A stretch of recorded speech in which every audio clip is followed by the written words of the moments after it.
What you cooking? Same thing I've been cooking the past 15 years with the hope of poisoning you. Ain't working so well. Not yet. I'll be honest, though. Tastes bad enough to kill a man. I never was much of a cook, but I did try to be a good wife. And you have been. Given what we was and what we came from, I think we've gone and done okay. I look at Jack. I look at him, and I think we've been blessed. Maybe he can be something more. He's a good kid. He can be whatever he wants to be. He ain't gonna be no frontier gunslinger killing and running those gang, though. That way's over. Railroads and government and motor cars and everything gone and done away with all that. And he ain't gonna marry no orphaned working girl running with a bunch of hucksters, neither. If he meets one like you, I hope he'll marry her. Stop.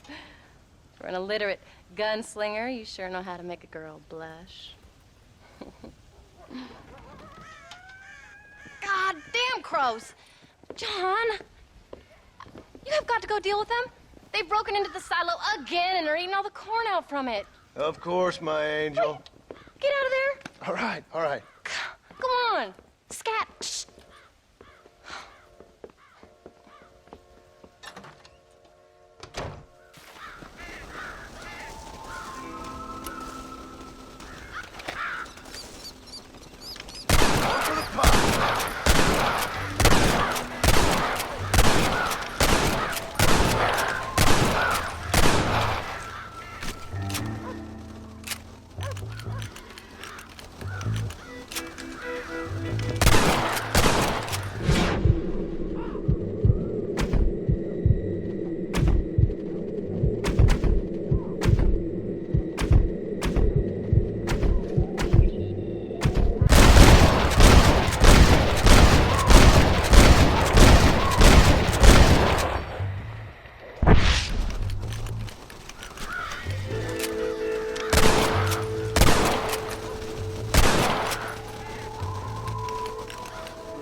Finally.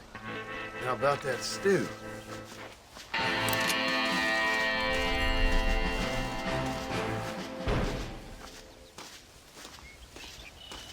Howdy, John.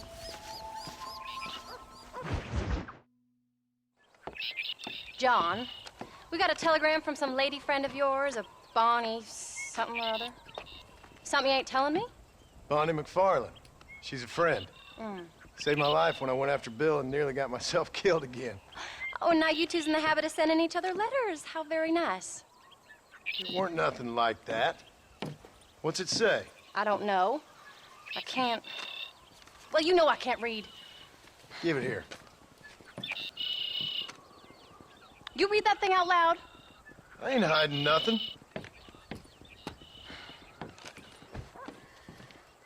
Dear Mr. Marston, stop. Need corn sacks. Stop. Emergency. Stop.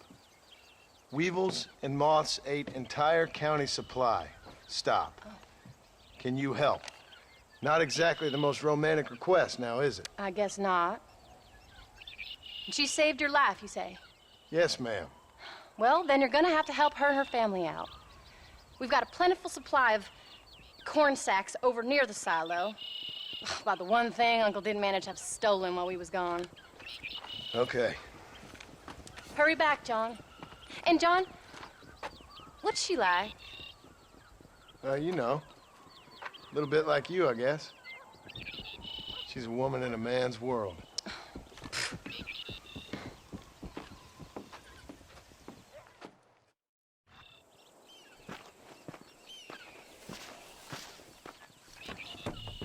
John, wait! I changed my mind.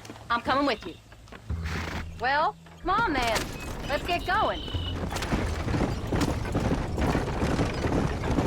Come on. I don't think I can let you go off again without me. Fair enough. I'm glad of the company. You only had to ask. Ask? I was waiting for you to ask me. I thought you'd want to keep an eye on the boy. Oh, while you were off cavorting with cowgirls in the next county? I don't think so, John Marston. You only just got home. That Jack has seen enough of me for a lifetime. So, is she married? This phony McFarland? No, What does she look like? I don't know. Pretty normal, I suppose. Normal? What? Normal like me? No, normal as in 2 eyes, mouth, nose, that kind of normal. Besides, ain't no woman fine as you. A little flattery. Now we're finally getting somewhere. If you find yourself in a hole, the first thing to do is stop digging. Another pearl of wisdom from John Marston. I sure do miss those. I never took you for the jealous type, Abigail. I ain't jealous so much as curious. You heard what she wrote. It's just some corn. She saved my life, and she was decent enough to me, so I owe her this much at least. How did she save your life anyway? She found me half dead on the side of the road and took me to the doctor. Most folks would have left me there. Half dead from what? Bill didn't take so kindly to me visiting unannounced. Bill never did like surprises. How was he? Same as he was when we left. Angry and dumb. Taking his revenge out on the world. People down there was really scared of him. Of Bill? You gotta be kidding me. He was only frightening if he was afraid of dumb fools. Bill weren't so bad, but when Dutch went crazy, Bill took it hard. For a while, we all thought we'd found something right. Better way to live, but it was just a lie. So you saw before they did. Maybe. But there was still kind of a family. A family that left you for dead. You knew the truth, John, and they hated you for it. Where did they take you? Who? Those government bastards. Where did they hold you and Jack? I ain't sure. They kept their eyes covered there and back. Can't have been too far from here, though. They treat you right? It ain't the first time I've had a gun to my head, John. You're forgetting your marriage proposal. Very funny. No, they learned pretty quick what would happen if they laid a finger on me. Sons of bitches. It wasn't them or being there. I didn't care about that. I've been in far worse situations.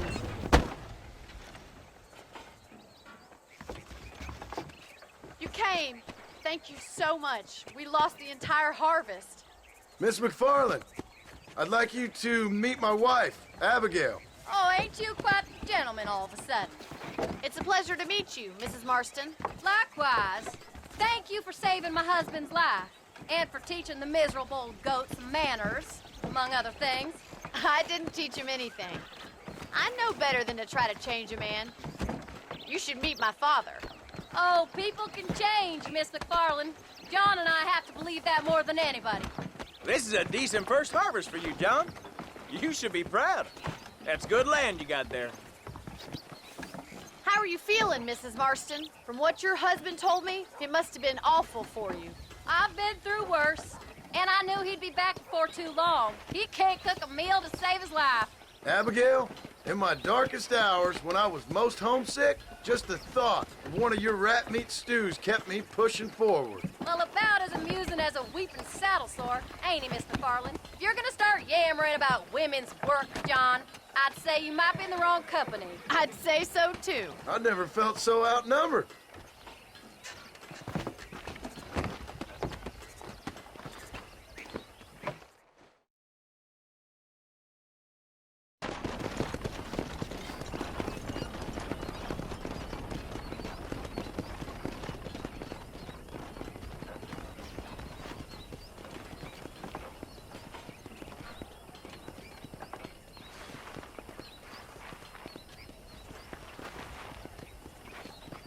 Ma'am?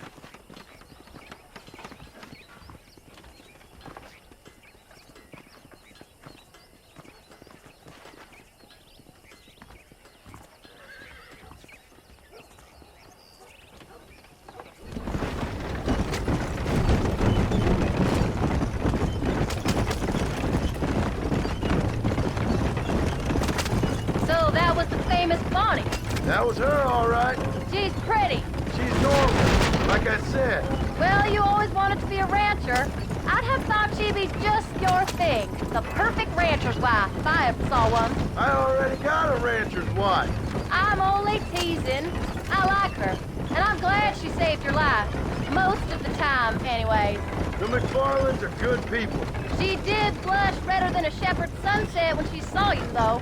I have that effect on women. You clearly had one too many blows to the head. You ain't wrong about that, Mrs. Marston.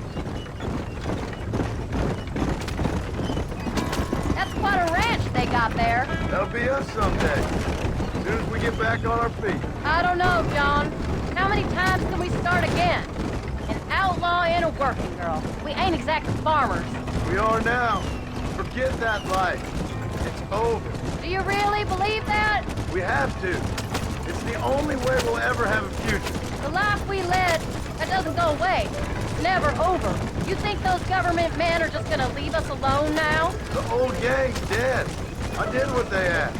And that's it? A life of crime forgiven? We're back together, ain't we? Until they decide you owe them something else.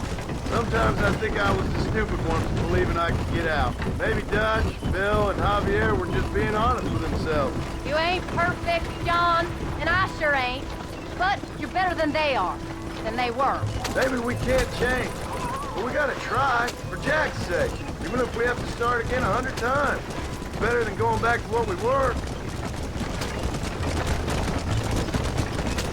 How's Jack doing? Angry, upset. He's been through a lot. I hope he's gonna be all right. It's gonna take time. For a while, his world was safe. Normal, even. Then it got turned upside down again. He ain't saying much about it. I've tried to talk to him, but how do you explain any of this? What do you say when he asks about Uncle Bill and Uncle Dutch? They were family when he was a little boy. He hides away in those books of his. Wouldn't you? It ain't like the real world's done him many favors. He's just been kidnapped. He grew up with the gang. That's no life for a boy. We did our best to protect him. Come on, John. He saw things no boy should see. Well, now we got a chance to make it right.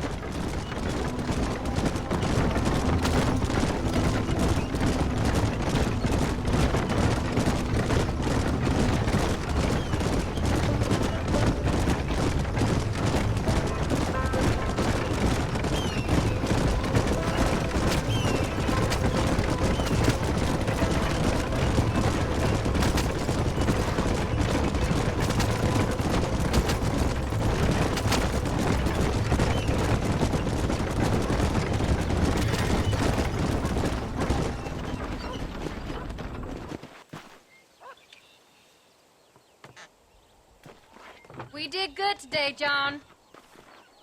I guess I better go fix us something to eat.